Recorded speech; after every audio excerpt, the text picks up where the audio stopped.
बिस्मिल्लाहिर्रहमानिर्रहीम।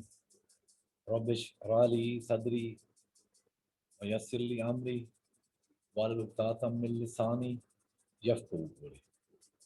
Poultry houses consultant और haiku production of ventilation group की जानब से इमरान क़य्यूम का सलाम। उम्मीद है आप सब खैरियत से होंगे। आज जो टॉपिक है वो एयर वेलोसिटी कैलकुलेशन है। हमारी पिछली वीडियोज़ में भी आपको इस चीज़ का इल्म तो हो चुका होगा और हमने डिटेल्स डिस्कस की हैं।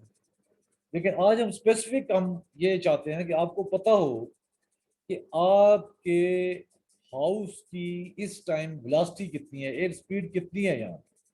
ठीक है, तो इसके लिए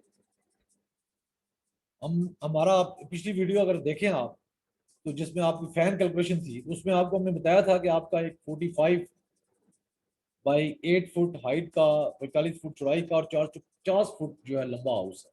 ठीक है, जिसकी कैपेसिटी थी, आपके फैन की कैपेसिटी जो थी वो 22,500 एक की थी और 8 फैन की थी कैपेसिटी जो है वो 1,80,000 आ गई आपकी। ठीक है, तो इसका मतलब है ये 8 फैन चल रहे हैं। 8 फैन टोटल फैन जो है, ये टोटल फैन की बात हो रही है, 8 फैन। तो इसका आपका क्रॉस सेक्शन जो था 45 मल्टीप्लाई बाय जो 8 फुट था वो 360 था। इसको आप जब इससे तकसीम करेंगे, डिवाइड करेंगे, तो आपको पता लग जाएगा यहाँ पे मेरी एक हाउस की एयर स्पीड जो है 500 फुट पर मिनट।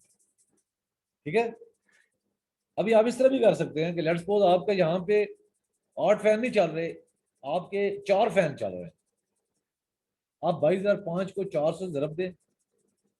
ठीक है, और उसको आप जो है डिवाइड कर दें 360, आपका जो क्रॉस सेक्शन एरिया है, चौड़ाई और ऊंचाई स्क्वायर फुट है, उसको आप करेंगे तो आपको यहाँ पे 250 फुट पर मिनट आपकी एयर स्पीड आ जाएगी।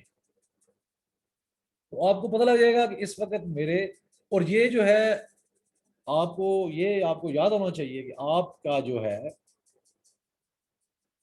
टनल जब आपकी स्टार्ट हो तो आप उस वक्त आपके यहाँ पे 3 फैन कम अज कम, 3 या 4 फैन स्टार्ट होने चाहिए। ठीक है, ये याद रखिए, जब आप टनल पे जाएंगे तो आप जो है डेफिनेटली आप उसको आप तो ये मैं आपको ब्रीफ बता रहा था। उम्मीद है कि आपको ये इसकी आपको समझ भी आ गई होगी।